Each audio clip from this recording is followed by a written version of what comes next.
Hello everyone, welcome back to IMSE881 Linear Programming, Lecture 12. We're talking about practical implementation of Primal-Dual Affine scaling method, also referred as the path following method. Okay, last time we already have talked about some theoretical background about this Primal-Dual Affine scaling method.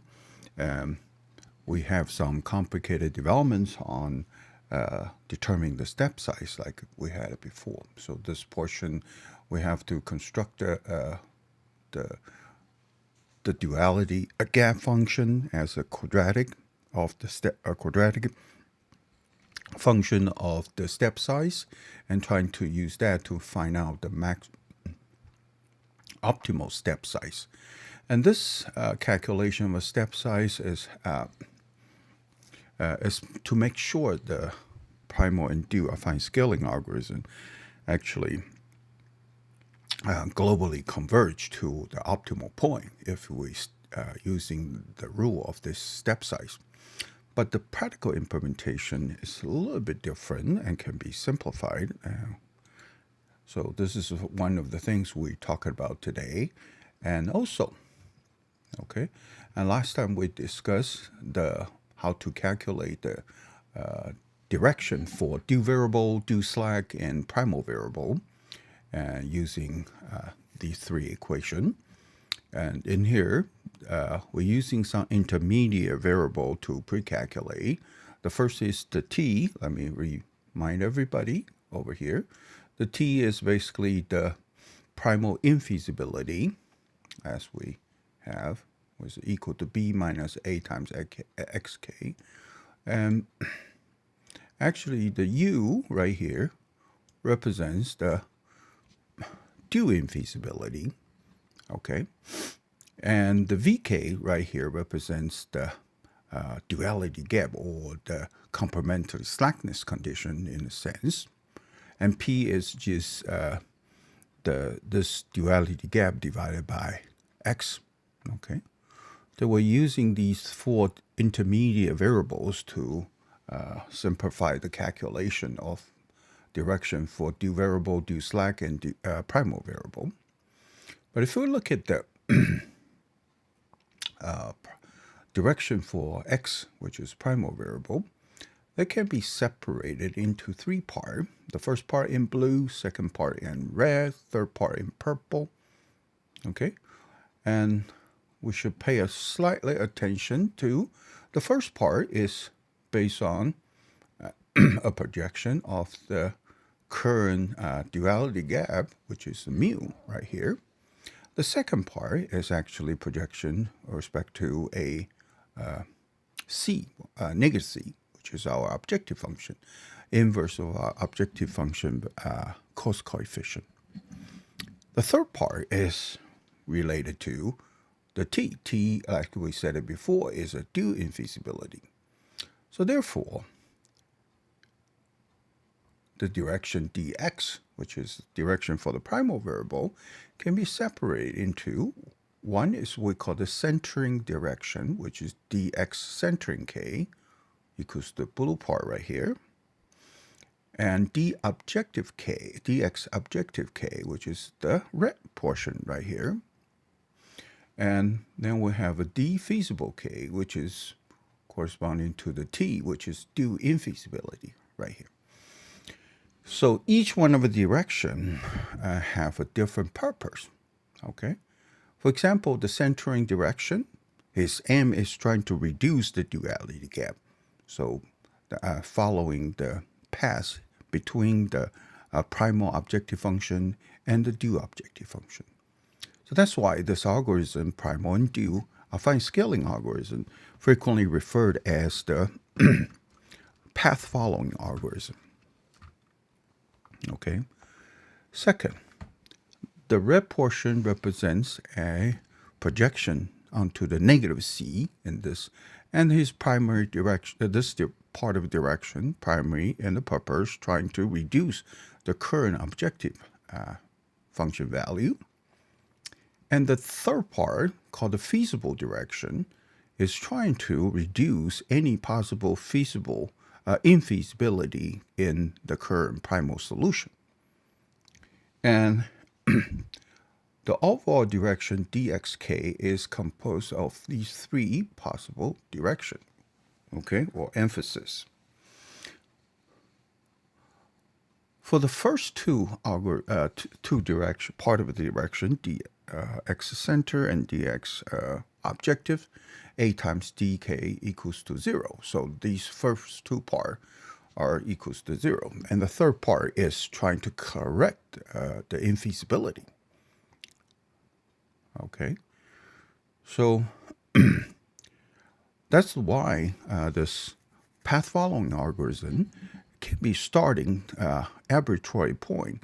Don't have to be started with the feasible solution or primal or dual feasible solution, because we have this TK, UK, and VK.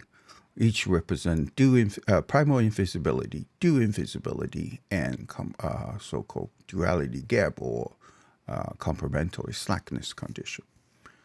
So X can be far from feasible region in the beginning, and the third part of this direction will take care of that, trying to push backward into feasible region. So also, it gives us the opportunity, okay, to tune in the different stage of the algorithm. We can emphasize on which part of the direction in each part. Second, last time we talked about the step length. We're using a quadratic term to find out the optimal beta for primal and dual direction, the step size. However, we can simplify this calculation in the actual implementation. And we can separate the step lengths for primal and the dual variable problem. First is, like we used it before, negative dxk j divided by alpha times xj. So this is the step length we could use was along the direction dxk j, which is j component, in order to keep the xjk next iteration still maintain positive. And between this value, and we take a maxima between 1 or this value. If this value is less than 1, we take 1. If this value is greater than 1, we take this value. But once they are in the denominator, so make sure the step size, step length for the primal variable maxima equal to 1. Okay. So if this number is greater than 1, we would pick this number, but 1 over that will be less than 1. Similar situation apply for the dual slack variable as well. In order to maintain the next iteration, the dual slack variables are still maintain a positive. Okay. So alpha is less than 1 value, usually using 0.99, 0.95, 0.99, depends on the convergences. Okay.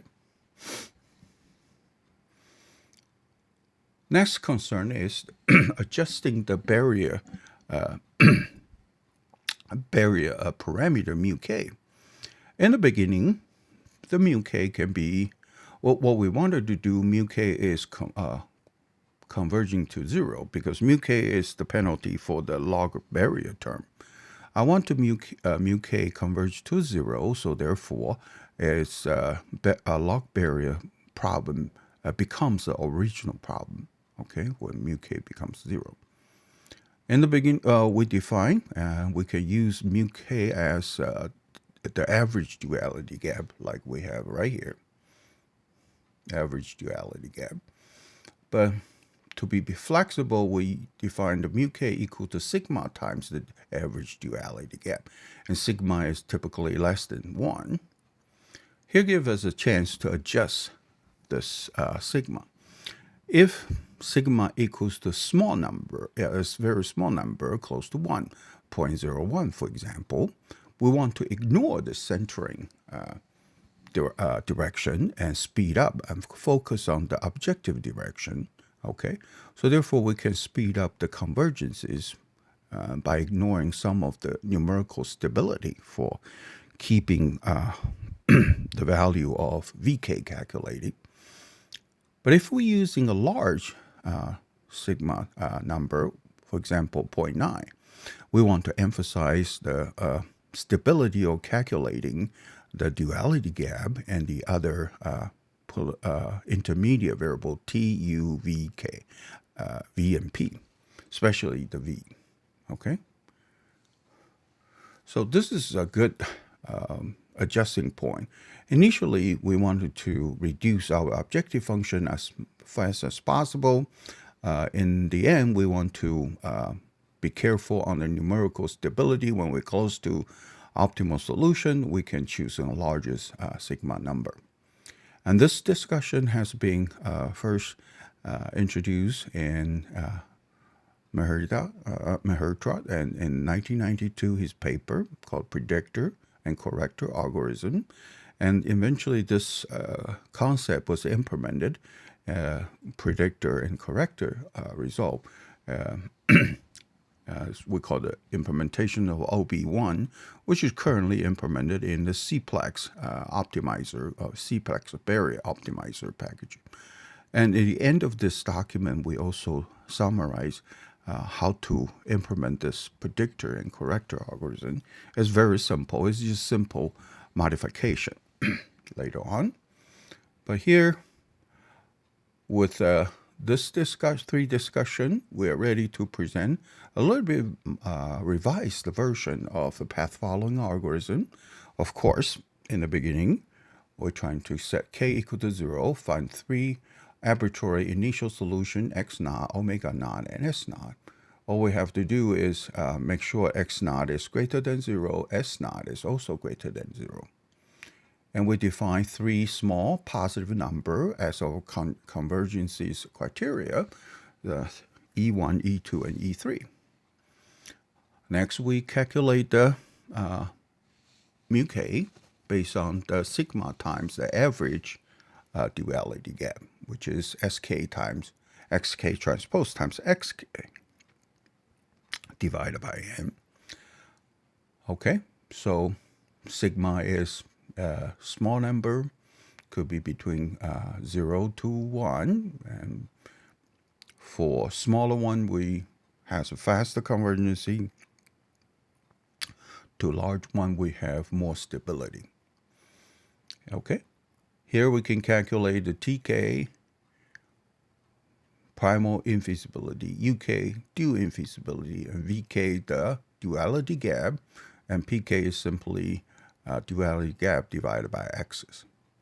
And also we define the dk squared equal to xk divided by sk, which is sk inverse coming from. Step number 3, we check the optimality condition. First condition is the duality gap mu k, the penalty term, close to a small positive number. Second, we check the primal infeasibility. We check the primal infeasibility and using the magnitude of the t, which is primal infeasibility, divided by the magnitude of the b, the right-hand side. This is what we call the relative infeasibility, because they should be on the same magnitude. The infeasibility should be on the same magnitude as the right-hand side. The plus 1 right here is just prevent the denominator is 0 for some cases. Similar to the due infeasibility check. It checks against the magnitude of the cost coefficient vector. All right. If this not satisfied, we're ready to calculate the due omega, the direction for the due variable, dsk, which is the direction for the due slack. Okay, using these UK, PK, TK, and so on and so forth. Okay, and the primal indirection. If TK equals to 0, means this is primal feasible, and dxk is greater than 0, and C transpose times dxk is less than 0. And that means the primal problem is unbounded, and which means the due problem is infeasible. If uk equal to 0, dsk is greater than 0, and B transpose times d omega k is greater than 0, and the due problem is unbounded. Otherwise, we can calculate the optimal step length for primal variable and the due variables. Okay. And here alpha equals to 0.99 as with before, or 0.95. After we calculate the primal and due step length, we can update the primal variable and the due variable and do slack in step 7. With that summarize the step, we're ready to implement, solve the example problem we had before for primal affine and due affine, example 7.1 and 7.2.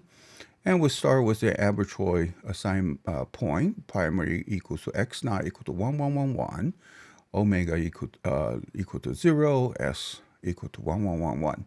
So there's nowhere these two are primal feasible or due feasible solution. It didn't matter. So we can calculate the primal infeasibility t equals to 14 and 13. Due infeasibility equal to -3, 0, -1, -1. Okay? Complementary slackness condition equal to 0, 0, 0, satisfying. And then we can calculate corresponding d omega, ds, and dx's. Okay? Direction. As we notice, the direction for due slacks are all negative. Currently, they are positive, so we have to have a limitation on the due step length. All right? And since dx are all positive, therefore, there's really no limitation for x since they are all moving in a positive direction. So in this case, we can expect with the alpha equal to 0.99 right here, we can expect the primal direction equals to 1, the full length. The due direction equals to 1 divided by 10, which is the last one, okay, equals to 0.0971. Based on the primal and due step lengths, we can update our primal variable equals the current primal solution plus the step length times the dx, which is primal direction. Due slack can be updated. Same thing. The current due slack plus the step length times the due ds direction. And the omega can be also updated with the current omega 0 plus the due step length times the d omega. All right. So we can see that after one step, this is the solution. We can continue this, okay, move on, and we can get the same solution as the 7.1 and 7.2. And so we actually, using the similar concept here, follow exactly the step we have defined. And I also want to mention in the very end of this document, which I summarized the predictor and corrector algorithm. If we need it, we'll come back to give a very short video lecture talking about it. It's very easy to implement, actually. So here we're going to switch our lecture into talking about using Microsoft Excel to demonstrate how can you implement this algorithm using Microsoft Excel to solve an example problem as well. I particularly choose a separate problem, and so you can exercise either way, see which way will work for you. So we're going to switch to our next lecture video. So we see you in the next lecture video talking about Microsoft Excel implementation of this Primal and Dual Affine scaling algorithm. Bye-bye.